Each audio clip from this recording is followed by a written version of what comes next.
السلام عليكم ورحمة الله وبركاته. أنا أحمد وصفي وهنكمل إن شاء الله الكورس بتاع النود جي اس بالعربي.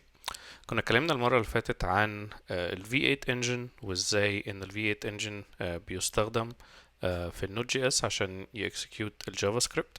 وزي ما احنا شايفين قدامنا هنا، لو بصينا على الموقع الرسمي بتاع ال V8 وازاي هو بيتكلم عن ان ال V8 ده هو open source project جوجل عاملاه علشان خاطر يشغل جافا سكريبت ويب اسمبلي. هو انجن للجافا سكريبت والويب اسمبلي ومكتوب بالسي بلس بلس، واستخداماته الاساسيه هي في كروم والنود جي اس. لو جينا اتكلمنا بقى عن ازاي الجافا سكريبت انجن ده هو سنجل ثريد، وسنجل ثريد معناه ان هو ما بيقدرش يعمل غير حاجة واحدة في اللحظة، بخلاف مثلا لغات تانية زي الجافا بتبقى فيها تعتبر مالتي ثريد. طيب علشان نشرح ال V8 engine وازاي النود جي اس بيكسكيوت، هنستعمل البلوك الجميل ده بتاع ديف.to وحاطين فيه رسم توضيحي ل ازاي الكود بيكسكيوت واحدة واحدة في كل واحد من الكومبوننتس اللي موجودين دلوقتي. والكومبوننتس اللي موجودين دلوقتي عندنا ممكن نبص عليهم ونشرحهم بالتفصيل.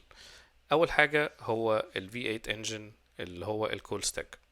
الكول ستاك ده لو احنا عارفين الداتا ستراكشر بتاع الستاك، الداتا ستراكشر بتاع الستاك هو اخر حاجه دخلت هي اول حاجه هتطلع. وده معناه ان انا لو مثلا دخل لي اكسكيوشن وبعد كده واحد تاني وبعد كده تالت وبعد كده الرابع هو اول واحد هيخلص وبعد كده التالت وبعد كده التاني وبعد كده الاول. طيب الكول ستاك فكرته ان هو بيبص على السطر اللي داخله ويشوف هل السطر ده سync، يعني هيتعمل وهيخلص على طول، ولا async هياخد وقت ومش هيقدر الكول ستاك يهندله. لو حالة الكونسول لوج اللي موجودة قدامنا فهيلاقي ان هو الكونسول لوج ده هيتعمل له اكسكيوشن على طول، فهيخش الستاك وبعد كده يتعمل له اكسكيوشن في الانجن وبعد كده يطلع على طول. ولذلك هنلاقي على طول هنا الاوتبوت اول ما بيتعمل له اكسكيوشن يقوم جاي طالع الستارتنج نود جي اس. طيب الثلاثه كومبوننتس الموجودين هنا عندنا اللي هو الليب يو في اي بي اي والايفنت كيو والايفنت لوب استخداماتهم. طيب دلوقتي السطر اللي بعديه لو بصينا هنا نزلنا السطر اللي بعديه بتاع الداتابيس كويري، دي حاجة لما بتخش الستاك أول مرة الستاك بيقول ايه ده، لا دي هتاخد وقت، دي لازم هتتعمل asynchronous. طيب لو هتتعمل asynchronous الكول ستاك مش هيفضل مضيع وقته علشان يعمله، فساعتها بيعمل ايه؟ ساعتها بيقوم جاي واخد الاكسكيوشن ده ويقوم جاي حطه لليوب في يو في ويقول له يا ليب يو في انت خلصها، لان دي حاجه هتاخد وقت وانا مش عايز اشغل الثريد الاساسيه، لان هي في الاخر الجافا سكريبت هي سنجل ثريد، يعني ثريد واحده ما تقدرش تعمل غير حاجه واحده في اللحظه. فهو مش هيعطل الدنيا كلها علشان خاطر يعمل حاجه هتاخد وقت كبير، هيقوم جاي واخدها ومحملها للليب يو في. الليب يو في اي بي اي هو اللي هيعمل اكسكيوشن ليها ويبتدي يشتغل عليها. طيب دلوقتي الليب يو في يو اي اشتغل عليها وخلصها وكل حاجه تمام، عايزين تاني نرجعها للكول ستاك علشان خاطر الاكسكيوشن يكمل بتاع الجزئيه دي من الكود. فايه اللي هيحصل هنا؟ بيجي دور الايفنت كيو.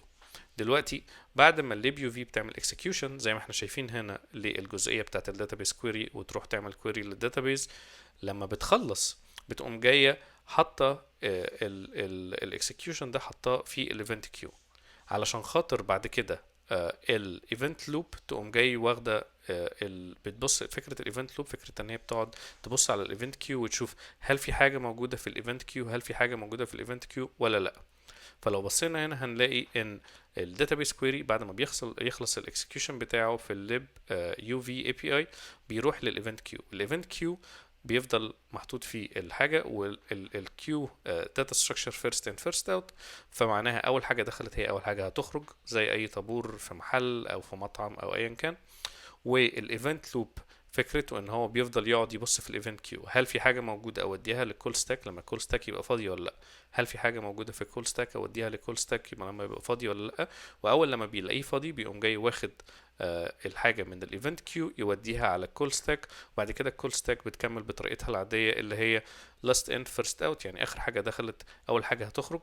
ويعمل execution للكول باك فانكشن اللي هو في الحالة دي هيبقى الكونسول دوت لوج كويري ويبينه على التيرمينال. كده احنا اتكلمنا على ازاي ال V8 engine بيشتغل وان الحاجة لما بتبقى sync بيتعمل لها execution على طول في الكول ستاك، ولما الحاجة بتبقى async او هتاخد وقت كبير الكول ستاك بيعمل لها delegate او بيوديها للليب يو في علشان خاطر هو يعمل لها execute، وبعدين بعد ما بتخلص بيروح يوديها للايفنت كيو، والايفنت لوب بيفضل يبص على الايفنت كيو لغايه لما يلاقي ان الكول ستاك فاضي، ياخد الحاجه من الايفنت كيو يوديها للكول ستاك عشان الكول ستاك يعمل لها اكسكيوشن ويخلص الاكسكيوشن بتاع البرنامج بتاعنا. ده يعتبر كونسبت وحاجه من اللي بتميز الجافا سكريبت انجن ان هي بتخليها سريعه وفي نفس الوقت سنجل ثريدد. ان شاء الله في بقيه الفيديوهات اللي جايه هنتكلم على ازاي نعمل الهالو وورلد بتاعنا، ونبتدي في نكتب كود ونبص مع بعض على ازاي نكسكيوت جافا سكريبت على النود جي اس. شكرا لكم جدا، مع السلامه.